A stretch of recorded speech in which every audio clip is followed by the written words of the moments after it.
नमस्कार दोस्तों, आपका पैसा चोरी हो गया है। देश की सारी पब्लिक का पैसा लूट लिया गया है।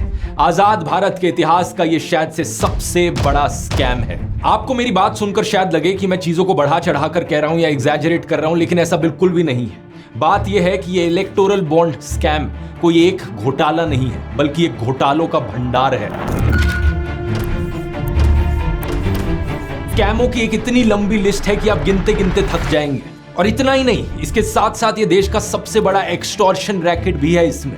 आइए समझते हैं आज के इस वीडियो में एग्जैक्टली क्या हुआ है। घोटालों की डिटेल्स में जाने से पहले आइए समझते हैं कि ये इलेक्टोरल बॉन्ड्स काम कैसे करती थी। एक इलेक्टोरल बॉन्ड को आप बेसिकली समझ सकते हो दोस्तों, एक कूपन की तरह। कंपनी बैंक को जाकर पैसा देती थी और ये कूपन खरीदती थी, और ये कूपन जाकर पॉलिटिकल पार्टीज को दे दिया जाता था, और पॉलिटिकल पार्टीज उन कूपन्स को रिडीम कर सकती थी और जो बैंक में रखा पैसा था उसे एक्सेस कर सकती थी। रूल ये बनाया गया था कि अगर कोई भी पॉलिटिकल पार्टी अपनी इलेक्टोरल बॉन्ड को इन कैश नहीं करती, कूपन को जाकर रिडीम नहीं करती, तो 15 दिन के अंदर अंदर जो भी अनक्लेम्ड बॉन्ड का पैसा है वो प्राइम मिनिस्टर रिलीफ फंड में चला जाएगा। जब ये इलेक्टोरल बॉन्ड की स्कीम निकली तो एक जर्नलिस्ट थी जिन्होंने सोचा और गहराई से जांच करनी चाहिए इस चीज में, और टेस्टिंग करने के लिए उन्होंने 2 इलेक्टोरल बॉन्ड्स खुद खरीदी। ये जर्नलिस्ट थी पूनम अग्रवाल। ये एसबीआई की पार्लियामेंट ब्रांच पर गई और 5 अप्रैल और 9 अप्रैल 2018 को इन्होंने 2 इलेक्टोरल बॉन्ड्स खरीदी। दोनों की कीमत 1000 रुपए ईच थी। उस वक्त ये द क्विंट मीडिया ऑर्गेनाइजेशन के लिए काम कर रही थी। इन्होंने जो वीडियो अपलोड किया अपने चैनल पर, उस पर जाकर देख सकते हो कि इलेक्टोरल बॉन्ड पर खरीदने वाले का नाम नहीं लिखा था, ना ही कोई और डिटेल लिखी थी कि ये इसे किसने खरीदा है। दिखने में ये दोनों बॉन्ड जो इन्होंने खरीदी थी एग्जैक्टली सेम लग रही थी। कोई डिफरेंस नहीं है सिवाय डेट के, जो कि लाल रंग में यहाँ पर 5 अप्रैल लिखा है, यहाँ पर 9 अप्रैल लिखा हुआ है। इस 2 चीज के अलावा पूरे बॉन्ड में कहीं भी कोई डिफरेंस नहीं है। लेकिन जब इन्होंने एक बॉन्ड को फोरेंसिक टेस्टिंग के लिए भेजा तो पता चला कि हर बॉन्ड में एक secret unique alpha numeric number लिखा हुआ है। ये सीक्रेट नंबर सिर्फ अल्ट्रावायलेट लाइट के नीचे दिखता है। ये एक बड़ी शॉकिंग चीज थी, क्योंकि इस खुलासे से मोदी सरकार का एक और झूठ पकड़ा गया। सरकार अभी तक कहती आ रही थी कि जो भी इलेक्टोरल बॉन्ड्स खरीदेगा हम उसकी आइडेंटिटी छुपा कर रखेंगे, किसी को नहीं पता चलेगा कि किसने ये बॉन्ड खरीदी है। जब ये खुलासा किया गया तो फाइनेंस मिनिस्ट्री को ओपनली मानना पड़ा कि यहाँ एक सीक्रेट यूनिक नंबर है, लेकिन फिर ये कहने लगे कि हम जानते हैं ये नंबर है, लेकिन ये एक सिक्योरिटी फीचर है।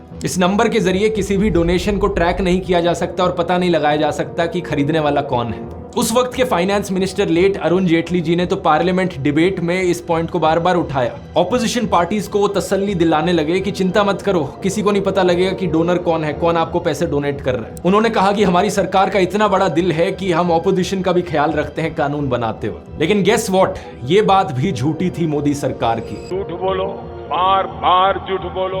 Retired navy officer Lokesh Batra ने एक आरटीआई फाइल करी और उन्हें फाइनेंस मिनिस्ट्री की एक फाइल मिली। कुछ और भी रिकॉर्ड्स थे जिन्हें रिव्यू किया गया हफ पोस्ट इंडिया के द्वारा। इन सब में एसबीआई ने एक्सप्लेन किया कि इन सीरियल नंबर्स को रिकॉर्ड किए बिना ऑडिट ट्रेल करना पॉसिबल नहीं होगा। बैंक को कैसे पता चलेगा कि यहाँ पर कोई बॉन्ड फॉर्ज करी जा रही है या नहीं?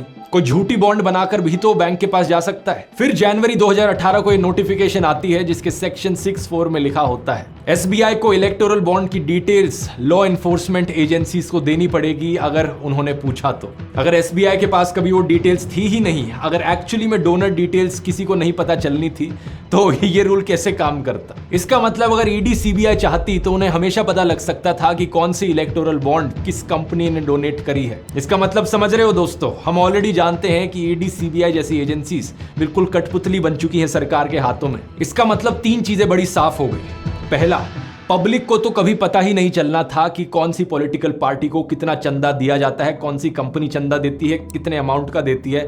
पब्लिक से सब इंफॉर्मेशन छुपाई गई। दूसरा, ऑपोजिशन पॉलिटिकल पार्टीज को भी नहीं पता चलना था कि बीजेपी को कौन सी कंपनी चंदा देती है और कितना चंदा देती है। उन्हें बस अपने चंदे के बारे में पता लगता। और तीसरा, लेकिन बीजेपी सरकार को सब कुछ पता लगता, कौन चंदा दे रहा है, कितना चंदा दे रहा है, किस पॉलिटिकल पार्टीज को चंदा दिया जा रहा है। सारी कंपनीज की जानकारी सरकार के पास हमेशा रहती। मोदी सरकार के लिए ये एक सीक्रेट हथियार बन गया ऑपोजिशन के खिलाफ, और ज्यादातर ऑपोजिशन पार्टीज को इसके बारे में कुछ नहीं पता था अंटिल रिसेंटली। 15 फरवरी को जब सुप्रीम कोर्ट ने इस पूरी स्कीम को अनकॉन्स्टिट्यूशनल घोषित किया तो उसके पीछे एक पेटिशन रिस्पॉन्सिबल थी। एक पेटिशन जिसे फाइल किया था सीपीआईएम पॉलिटिकल पार्टी ने और कॉमन कॉज और association for democratic reforms ADR नाम के एनजीओज ने। एडवोकेट प्रशांत भूषण इनके बिहाफ पर आर्ग्यू कर रहे थे इस स्कीम के खिलाफ। तो ये कुछ और ऑर्गेनाइजेशंस और लोग जिनका हमें धन्यवाद करना चाहिए, जिसकी वजह से ये घोटाला सामने आ पाया।